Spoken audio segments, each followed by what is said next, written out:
Online, everyone talks about rental income like it's the holy grail of passive income, and it's always the highlights when they talk about it. The cash flow number, the equity building, the tax benefits, the passive income, but rarely do they talk about the repairs that wiped out 3 months of profit or the months of rent that came in late when you were stressed and had to cover the mortgage yourself. They don't talk about those hours that you thought about the property you're stressed, because who puts a dollar amount on their own anxiety? After the first year of our rental property, I want to walk through the numbers, what it cost, what we spent, and what we made, and what surprised me about those numbers. And knowing everything I know now, do I think this is the right call for us? I'm not going to sell you on this being passive income or an amazing decision, because honestly, I'm just going to share what it looked like for us, and it hasn't all been positive. Before we started renting out this property, I did the basic math the way most first-time landlords do it, the rent minus the mortgage. And that's the mental model that convinced us to go into this. And most normal people who are thinking about rental properties do that before they jump in. There's nothing wrong with that as a starting point, but it has to be a starting point, and then you run the real numbers after that. We knew our mortgage payment, we knew what similar properties were renting for, so we knew that it looked pretty good on paper to do this. And we did move forward feeling like we had a good handle on those numbers and also on some of the other things, but we didn't fully know the numbers for everything. All of those other numbers included property management fees, because we did decide very early on not to self-manage, which for us was the right call this year when we had a very stressful, busy year, but that does cost a percentage of every rent payment and also every other expense you have on the property.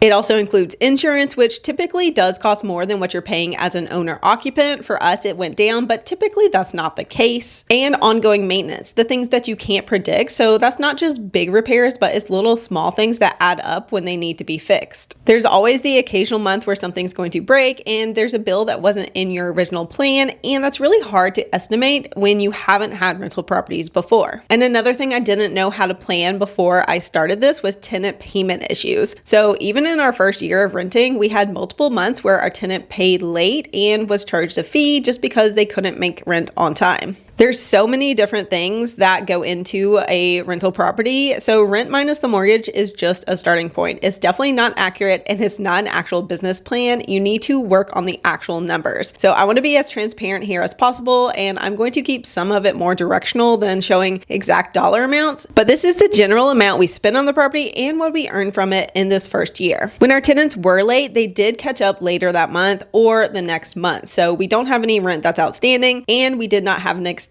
vacancy, but it did take us 2 months of the year to fill the property. And because of that, we did offer half of the first month's rent to entice tenants. So for the first year for this property, we brought in $16,000 in rent. That sounds great, and I'm really excited that we did bring in that much rent, but we also spent $6,000 before we had tenants making repairs and getting the property ready to rent before we even listed it. Even just that basic math, you're down to $10,000 for the year, and then when you subtract the mortgage, the property management fees, the insurance, and the repairs and the maintenance that did come up every little time something happened, our actual cash flow was around $180, $190 a month on average, and some months it was higher, some months it was lower, depending on what came up. But that amount is going into an account at Baselane to build savings for this property, because we are still not truly cash flow positive on this rental. We are not taking any money home right now, and the income that we do get every single month is being saved in that savings account at Baselane for the next round of repairs that will actually happen at some point. When you look at those numbers, we did not make money on this property this year, despite bringing in rent and having $16,000 come in. On paper, it doesn't look that great, other than the fact that this did help us pay a bit less in taxes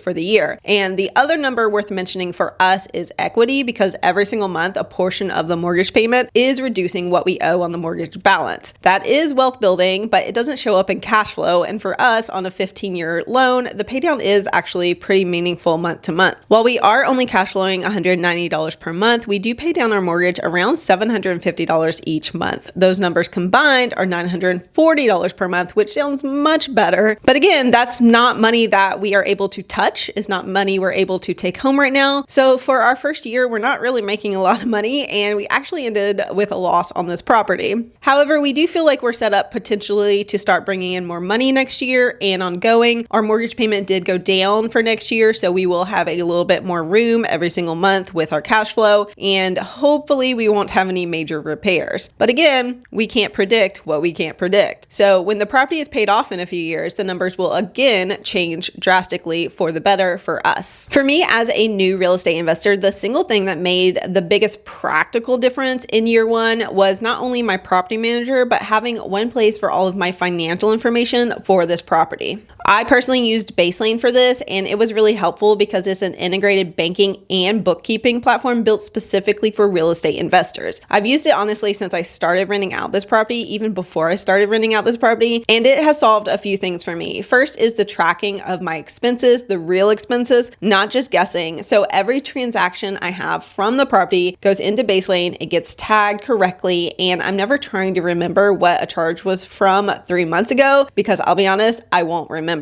It also helped with categorizing everything correctly because the bookkeeping form aligns with the Schedule E categories. My CPA was very happy that I just handed off these documents that were already all categorized and set up properly. She was really thrilled that she did not have to do a lot of extra work and could just enter the numbers and move on. Baselane's really also helped with seeing the actual cash flow for this property, the true net cash flow, not just the original idea of the rent minus the mortgage in my head, but the actual numbers after every real expense has been run through the account. And that's been really helpful when we looked at our numbers over this past year to see if this is something that we want to continue to build. I've also used Baselane to build those reserves I talked about in a dedicated sub account because the cash flow gets moved automatically from my main account into a separate savings account. So I'm not tempted to move it into our personal accounts or use it as spending money because I know that that is our repair reserves. Honestly, just having all of these numbers in a clear, easy to understand format has been fantastic. And when I sat down with my CPA this year and had that downloaded tax package from Baselane, I could just hand it over really easy. Having all of this set up for me and done easily with no spreadsheets or digging through statements, it was so wonderful, and it eliminated a lot of the stress that I had originally about this property and all of the financial admin. Baselane also just launched balance sheets inside of their platform, which for the first time gave like a real view of the equity position on this property. So you can see the assets, liabilities, what we actually own. And that's been really interesting because I was tracking it vaguely in my head before, but this gave me real visuals. Baselane's given me all of this clarity into my property and what we actually have done with the numbers for this first year. And I've been using the mobile app a lot, so I can kind of check in on this every single month and see how it's actually working. And it really integrates well with my real life. And that's been so wonderful. If you want to check out Baselane, the link is in my description. Get a $100 cash bonus when you use my link. Those are the numbers of what we spent and kind of what we made. But let's talk about the hidden costs because this is the section that does not fit in a spreadsheet, but it's real costs. These are hidden costs that I discovered this year that you can't easily track. First is time. Even with a property manager handling the day-to-day, there are decisions that land on you.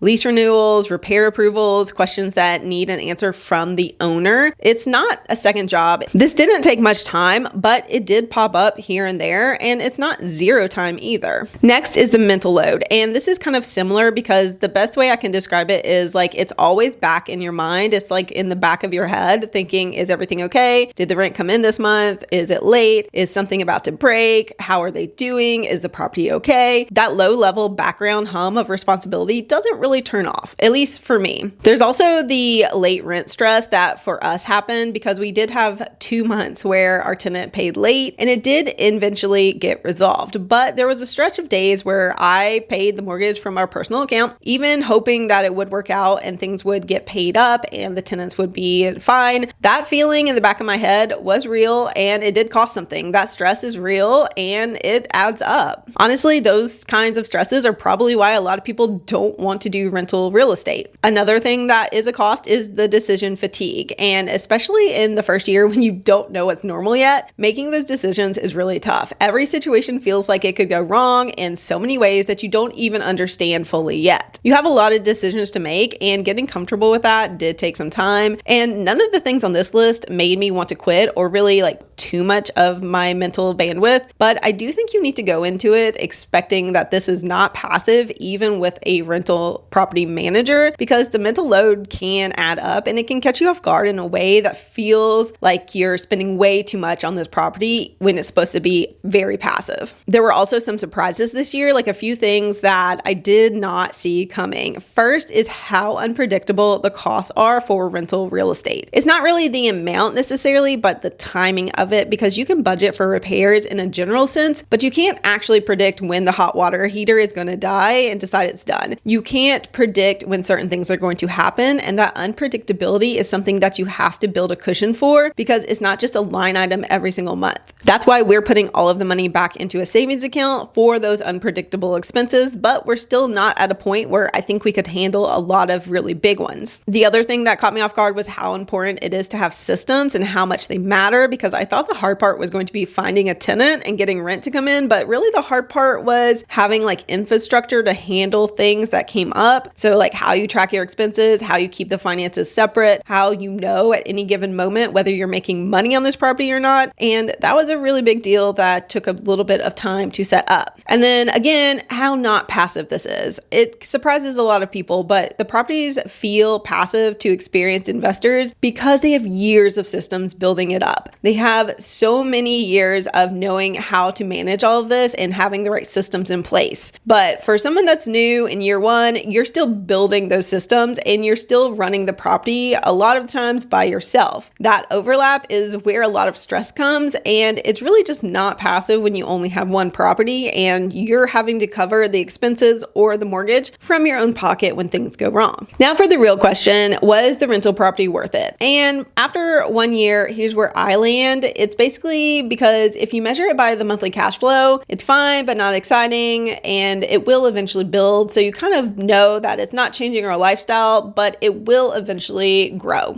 However, in that first year, it's really not where it's meant to be, and we didn't make money on the property. If you're measuring it by long-term wealth building, then I think yes, it's been worth it. The equity is growing every single month. The loan is being paid down on our 15-year schedule. The asset is appreciating slowly, and that's the actual long-term play. The cash flow is almost secondary to that until the loan is gone, and then we can pull cash flow for personal income. I think it really depends on whether your outlook is short-term and you need money from this now, or it's a long-term outlook and you know that the real play is building wealth over time. For me, that's what I'm going for. It's a long-term plan, and something that's made it feel really sustainable has been getting organized and looking at the real numbers, separating my finances completely from our personal expenses so that everything is clear and I know what we are actually bringing in and we're building reserves for the property has been the thing that's kept me a little bit more sane and understanding that long-term this should pay off. Without that system in place and having that infrastructure, I think this would have been a lot bigger burden, and without those numbers, I think we probably would have just given up and sold right now. But it does now feel like a slow, boring machine that will build wealth over time, so we are going to continue with rental properties. So I'm not an expert. I'm not someone that has years and years of experience, but as a first-year real estate investor, I think if you want to do rental properties, it's really a good fit if you're thinking in terms of decades, not years. I think it's a good fit if you have reserves or a plan in place to build them before you need them. I think you might like rental properties if you are treating it like a business from day one and you're building real systems and infrastructure for your business. And like a lot of businesses, you know that in that first year, you might not make a lot of money, but long term, you are understanding that this is a way to build wealth and there's a lot of equity and cash flow in the future that will be coming, but it's probably not